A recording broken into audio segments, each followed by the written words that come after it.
For the record, I think the game of the year is going to be the December 31st game, Bengals and Chiefs. Power Hour number 3. Please hit the like button. I think it's going to be Bengals and Chiefs. Burrow versus Patrick Mahomes. These two dudes here are the top 2 quarterbacks in the NFL. And anytime you get a matchup like this, and get this, Joe Burrow's done so much. Here, and no disrespect to Jalen, like I said, Joe Burrow has done so much for his franchise, 10 times more than anything Hurts has ever done. And I'll tell you where Hurts has done a really wonderful job himself. But this is the Bengals. They don't spend money. They don't get free agents. Nobody wants to play in Cincinnati. And he's made it now a destination and a winning destination. And he's gone to 2 straight AFC title games. He's been to a Super Bowl. He's changed a complete awful culture around. Completely changed it around. It's the Bengals. It's not the Eagles, who since 2000 have been the most dominant franchise in the NFC East. And arguably, you could make the comment they're the best franchise in the NFC since 2000 because of the front office and the way they do business. This guy went in there and changed everything. I mean, nobody, when you went to Cincinnati, you didn't think you were winning a Super Bowl. Now you do. And he beats, by the way, Burrow beats Mahomes. Jalen doesn't. He's had 2 cracks at him. Jalen doesn't. He does, with Zach Taylor as his head coach. I don't know.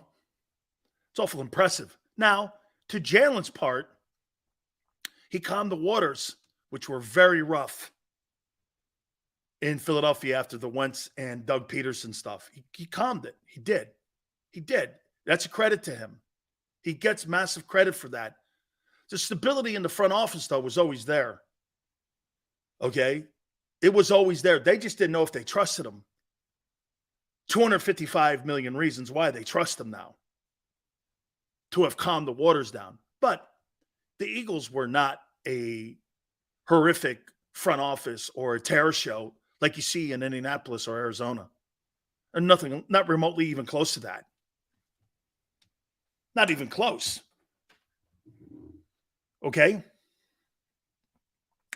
Look at Bears. Hurts played great in both times he played against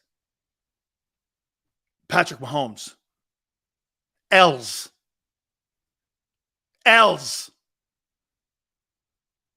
You want kudos for losing? This isn't a bell curve. This isn't a bell curve. L's. I hate when I hear people saying, hey, I played great, but we lost. You sound like a diva wide receiver. Hurts doesn't even talk like that. Jalen would never talk like that. Only certain idiotic fans would. Played him great twice. What? That's the beautiful thing about sports. Most people in life try to put politics or whatever in it. See, you can move all them goalposts on elections and who won, who didn't. Football, baseball, basketball, hockey, scoreboards don't lie, and you can't move them. That's the greatest thing about, and that's why politicians and actors and actresses are all like drawn to athletes. You know why? You can't move the goalposts. There's no moving it. There's no moving it. No matter what you say. Like, you know, people do this about Terry Bradshaw. Dude, Terry Bradshaw, man, had as many touchdowns to interceptions. You know, I mean, was he a Hall of Famer? You know what people say? You know what his quarterback rating was in Super Bowls? 4-0. That's all people care about. He was 4-0 and 2 MVPs. He called his own plays. That's all you need to know. Was he better than Elway? No, but he's got 4 Super Bowl rings and 2 Super Bowl MVPs. That's his quarterback rating, 4-0. Okay? Yeah, okay, man. Sure. JM goes, Bradshaw and Sims were cogs in the defensive machine. Yeah, you know what they did? They didn't make the tragic mistake turning the ball over. It wasn't about throwing for 50 touchdowns. It was not about putting your team in bad positions and bad field position. NFL football is a field position game. It's a field position turnover game. It's not about who throws for the most yards or the most touchdowns in a game. It's about the team that has the least turnovers and the best field position. That wins. That's what the Eagles did all last year. And then you happen to run into a special guy like the guy in Kansas City or the dude that used to be up in New England who wrecks all those rules. You see, that's what you have sometimes when you're playing in a sport. A guy like Gretzky who just breaks every rule on the planet. And it just doesn't matter. Jordan, it just doesn't matter sometimes. Okay? Sims always turn the ball over? He has the highest completion percentage in the history of Super Bowl play. I think he had one incompletion in Pasadena against the Bills. The fuck are you talking about? Sims turned the ball over. I don't know what the hell you're talking about. He was an MVP in that game. He had one incomplete pass, and it was a throwaway. Whatever. Hey, whatever. Whatever. Whatever. Guy could always just go like this. See my ring? And my Super Bowl MVP ring. All right. Yeah, okay. And my Super Bowl MVP. Hey, real quick before I move on. Dude, I still got a ton of topics here. So I see Keyshawn Johnson got fired. ESPN, man, what a train wreck. ESPN Radio and Fox Sports Radio, which I helped start, they'll be lucky to be above. No, Fox Sports Radio stays. CBS Sports Radio sucks. Then again, anything CBS touched, and I'm talking to CBS Radio guys, they destroyed every network there is. Only WIP and WFAN in sports is decent. Great. Excuse me, great. They get great ratings. They do a great job. The rest of them are horrible. CBS has driven the radio division completely into the toilet, where now they're going to be delisted by the New York Stock Exchange. It's trading at 1 cent. And then ESPN turns around, and now they fired Keyshawn Johnson in that morning show. They thought it was going to be easy to replace Mike and Mike. Well, guess what? And speaking of that, Mike Golick's on with us tomorrow. Okay? Okay, I mean, he's on with us tomorrow. Wasn't that easy to replace Mike and Mike, was it? I mean, Ringo and Mike were kind of good. It was okay. It was tolerable. Listenable. Now, the thing that they had in there, that woke show they had, was completely unlistenable. Completely unlistenable. And ESPN more worried about the politics. They've driven that radio division into the toilet. And that's sad because Tony Bruno helped start that. He used to go back and forth from ESPN to WIP back in the day to help start that network at night. And Tony was I think Tony was one of the first hosts. And he used to do the night show on ESPN radio. And he'd turn around and do the morning show with Morgani and with Angelo. And he would do that. And he would do split shifts. Dude, I tell you this. May I ask you guys a question? I don't know, Tone, if you ever heard that show. You might be too young for it. How was Tony Bruno, Angelo, Morgani, and Rhea? How was that show in Philly? Was that the best morning show that they had on WIP? Was when Bruno was with Angelo Cadaldi? Do you guys remember? I may be dating myself here. Okay, I may be dating myself. MFK says it was fun. Dude, I tell you, I remember back in the day when I was younger, WIP was one of the very first. Who was the quarter? Hey, um, who was the guy who owned WIP? Who used to go on with Pat Summerall? Who was there was a football player. There was a football player that owned 610. And he was Summerall's partner before Madden. Who was the guy that owned it? What the hell was that guy's name? Oh, then he sold it to CBS. I forget that guy's name, man. Summerall, and it was one other guy and he used, that's it, Tom Brookshire. Thank you, Jack.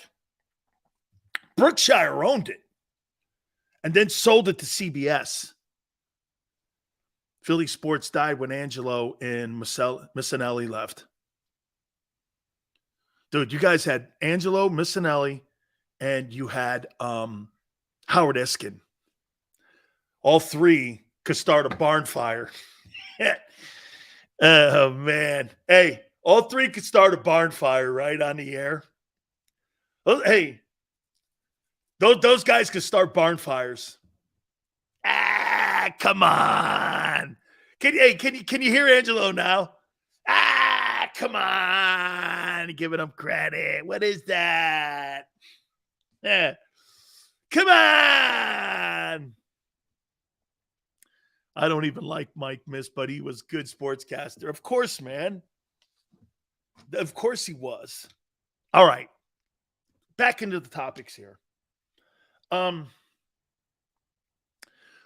one Eagle that I'm going to be looking forward to having a breakout year will be who? I think mine will shock you.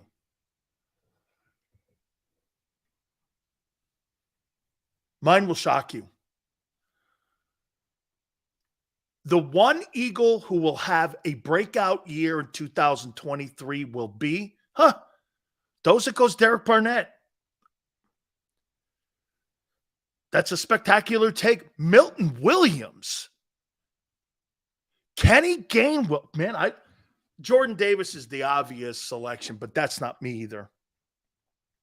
Milton Williams, Kenny Gainwell, Derek Barnett, Quez. Wow, this is a bigger question than I thought. Quez, I got to write it down. Quez, Milton Williams. I like Milton Williams. Kenny Gainwell.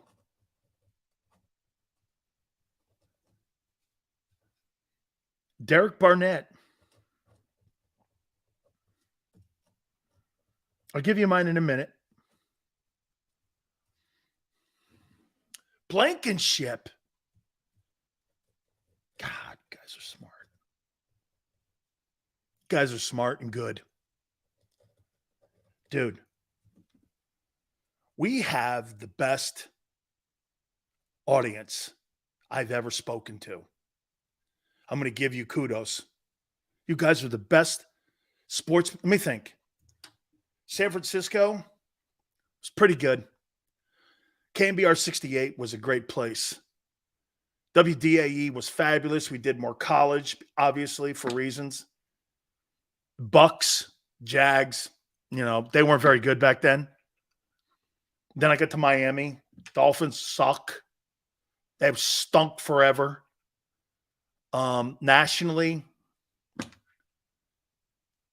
Boston and Philly. I worked in Boston for 2 years.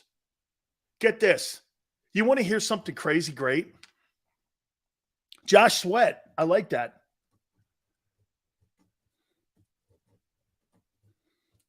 You want to hear something crazy? How I'm talking to you every single day from my home studio. I used to do that WEEI in Boston. Had the highest rated night show that they've had in the last 15 years. It doesn't matter where Big Sills talk sports. Okay?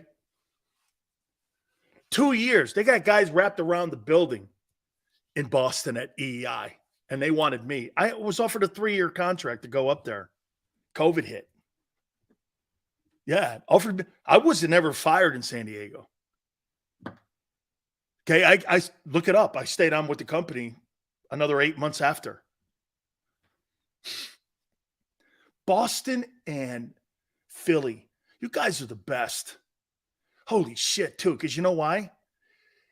I think I get more offended.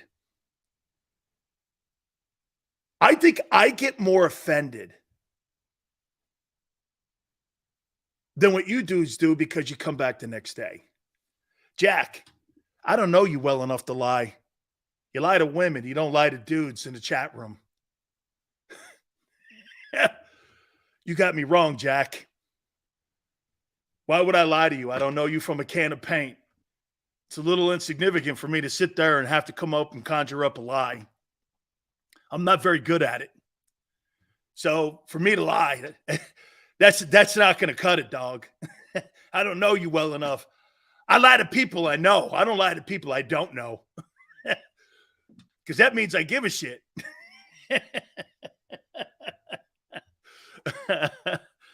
Okay? I mean,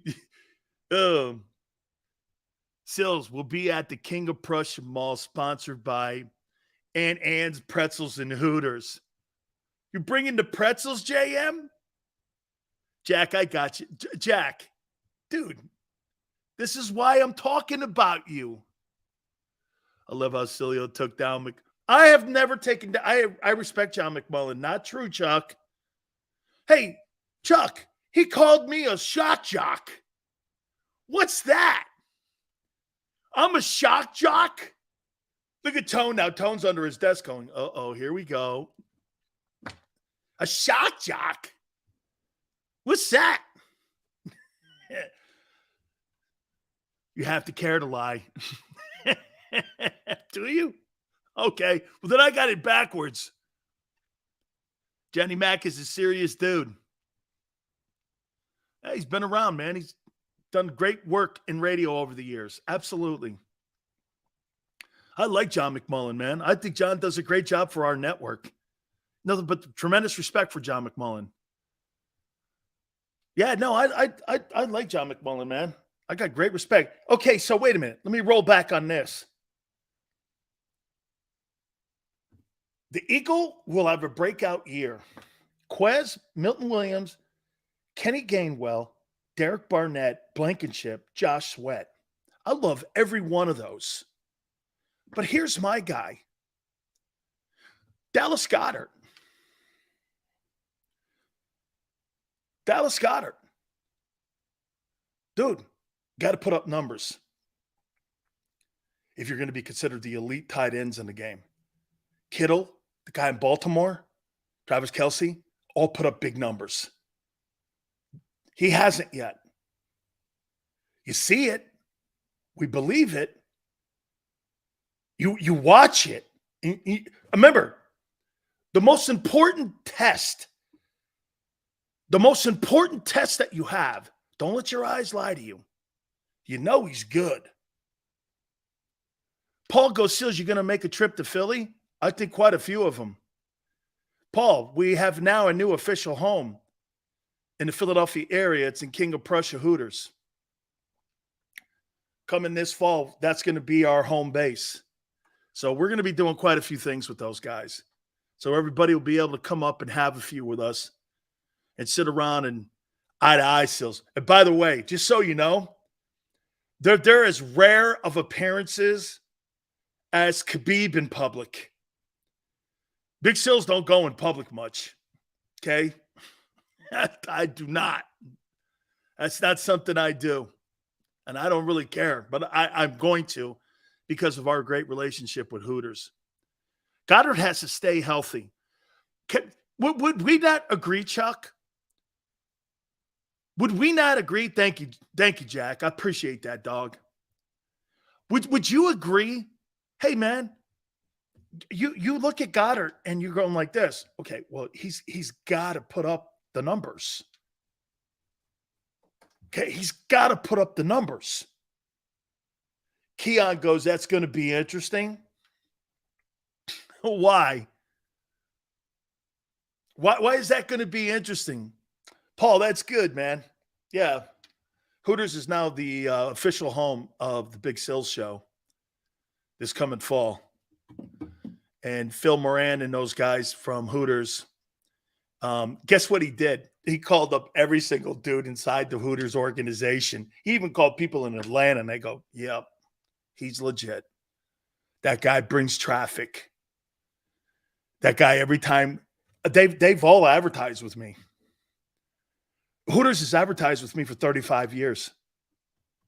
Oh, Phoenix, too, I was on in. I was on in Phoenix, too. Yeah. Get this. Phoenix. Okay, Hooters has sponsored me in San Diego, Phoenix, Dallas, Tampa, Orlando, Miami, Atlanta, Jacksonville. Yeah. And now here. Yeah. Always been with me. 35 years. Sills, Eagle fans are hands going to be careful what you say when you're amongst us. I don't know what that means, man. I'm not threatened in any way. You kidding me? I hung out with Jerome Brown at a Klan rally, which that guy broke up. Okay? No. The Hooters girls are hands off. Now, I will say this, name brand. I dated the very first Hooters girl in the history of Hooters. If you do a live shot there, Xander should get you on at Oceans. Maybe working on that. I dated oh my God, I forgot to tell you Philly guys. I forgot to tell you guys. You guys know who Darren Dalton is? You guys obviously know who Darren Dalton is, right? You guys know who Darren Dalton is? Oh, my God. Hey, Yale, stop me if I've said this because do you guys know Darren Dalton? Okay. Well, Darren Dalton and I, great friends back in the day. God rest his soul. So he's with the Phillies, because my show was on in Tampa and he's hanging out with me. Then when I was, this started with us with the Bucks because Crawford Kerr introduced us. That's how I met Terry Francona. And then I got my show, and then Darren came on, and somewhere in there, he goes like this. Paul, get this. He goes like that. That's right, Neil. He goes, hey, I got to tell you something. You know who my girlfriend is? I said, no. If you guys can name the very first Hooters girl, you'll know who she is. I'm not going to say her name. But he goes, I'm dating, who? And I went, really? She goes, no, she told me about you. I was like, she did? She goes, oh, no, yeah, she told me about you. I was like, well, what'd she say? Nah, look at you, Clutch. Get out of there, Clutch. So Lynn goes, yeah, Neil. So Lynn goes like this. You know why I like you two losers? You're both born on January 3rd. Lynn's got a mouth on her, man. She's fresh. Oh, my God. Love her to death today. What a tremendous girl, man. What a tremendous woman. I love Lynn Austin. She was the very first Hooters girl, and I dated her when I was with the Bucks. And Darren Dalton walks in, and he's got her with him. And I'm going like this in my studio at WDAE in Tampa. Hey, dude, I'm doing this. Look. I go, what are you doing here? Lynn goes, I'm marrying him. No. She goes just like this. Lynn Austin goes, I'm marrying him, asshole. I'm like, she goes, she's not changed. Dalton said it. He goes, she's not changed. I go, I see that. You still got a fresh mouth on you, huh? So she comes, she loved to come on the show. She would talk shit. She's very, very good on the radio. I used to have her on all the time. She's very good. And during the season, Len and them, oh my God. When Dutch died, man, another guy, Jerome, Len Bias, Dutch, all these guys I knew, man, just tremendous. If you ain't first, you're last. It doesn't, hey, that shit right there, Niners, that shit never worked with Lynn. Okay? Because even Dutch would go like this. Man, Tone, this is the advice I tell you. If you marry a hot chick, just remember, you have pain for the rest of your life. Pain. Question marks on your dinner. Pain. And if you have kids, you'll never be heard of from again. You're like sent to the abyss. And if you want to be fat and you want to be loved, you marry a fat chick. If not, that's the only advice I can give you. It's the only advice I could give you. My hometown, Myrtle Beach, original Hooters location. The original Hooters location is in Clearwater, Florida. And I tell people some of the story that don't know the story of Hooters. The original colors of Hooters are Buccaneer creamsicle because it was a local bar. And when Ed Drotsky and Denise Williams and Bob Passwater decided to syndicate it, then they branched it out, but they kept the colors. They've kind of gotten away from the Buccaneer colors now, but forever and ever and ever, they had the Buccaneer colors and the creamsicle colors, actually, because it was founded in Tampa. Okay? Quan, you're a gift. You are a gift to the human race. Ugly wife, happy life. Jack, I should have took that advice. Seriously, man. I should have married some fat Italian chick and had a mustache bigger than me, and it'd have been a lot different. Name brand. Sills might be the most interesting man in America. Wasn't there a commercial to that? Wasn't there a commercial like that at one time, man?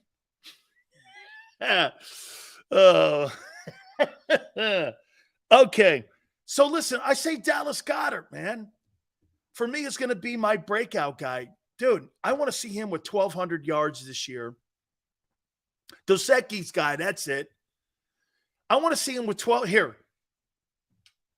Is Dallas Goedert capable of this?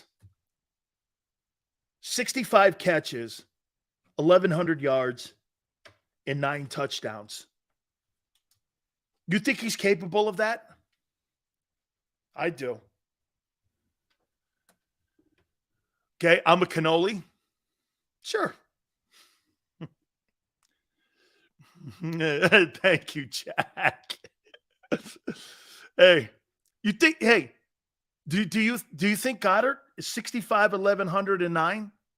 I think he's very capable. I'm with you, Mateo. Hey, before I move on to this other topic here, here's what I think Devontae's going to do. Tone, I think you're going to like this. I think Devontae's going to get 101, 1,200. And I don't think he's going to have a high touchdown total because that's still going to be AJ. But I think he's going to be around 6 touchdown passes, so 6 touchdown catches. I think Devontae's going to go over 100 catches. I think he's going to go 101, 1,206. Yeah. And I think you'll maybe see kind of them trying to get the ball more to Devontae this year. Okay? He's no Jeremy Maclin, but he can do. His floor was set last year. Both of them have to surpass it. I don't know, man. You think he's going to be a 1,600-yard guy? Well, if Jalen plays both those games, Yale, maybe he would have went over 15. Probably so. I'm talking AJ. Hey, how about this? If Jalen plays both those games, those guys probably both go over 100 catches. Those guys probably both go over 100 catches. If they do that. All right, real quick here. I wanted to, and you know what? I did something on this list here that I traditionally don't like to do, but I did something on this list here that I just don't think there's better players. CBS came out with the best corners in the league. And then I put my best corners on the league to see if they matched up. I didn't realize the Jets have the best corners in the game. Okay? We both agree on Sauce Gardner from the Jets. He's shown me in a small sample size that I think he's got all the capabilities of being something exceptionally special. And I think he is right now technically sound, and he's physically sound, and he's better than I thought when he came out of Cincinnati. I agree with you, Dosa. Hey, Dosa, CBS does hate the Eagles. I completely agree with you. And it's because I think Pete Prisco really likes the Cowboys. We both have Patrick Surtain, number 2. Denver corner. Little different here. CBS has Jalen Ramsey at 3. Man, he was beaten a lot last year in Los Angeles. I have Gerard Alexander, Green Bay, as number 3. I think he's a really great player. CBS has Darius Slay 4. I have Jalen Ramsey 4. I don't think they're that far off. CBS has Alexander 5. I have Slay 5.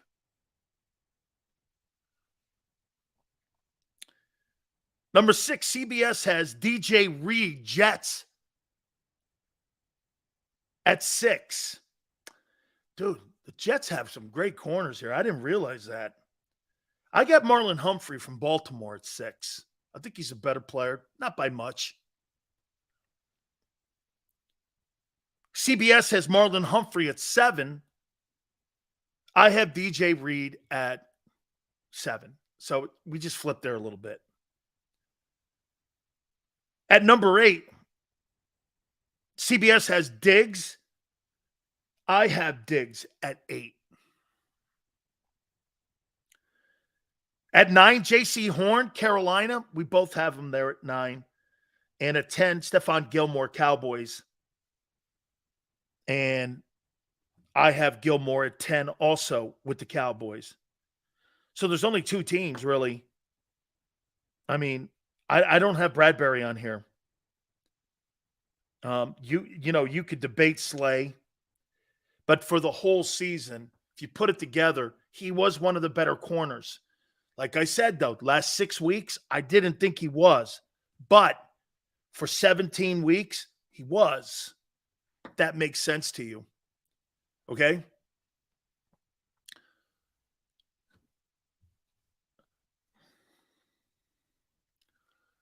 So, I mean, I think Latimer and Bradbury are right outside.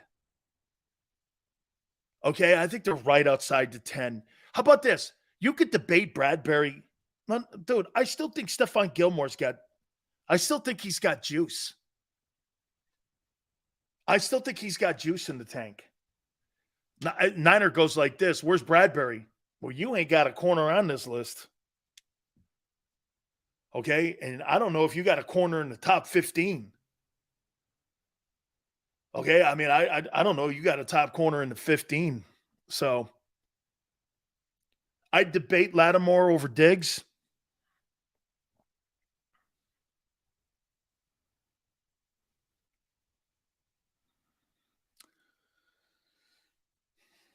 He's a good football player. He is. And there's no doubt Marcus Lattimore is a great player. Okay? There's no doubt about it. He is.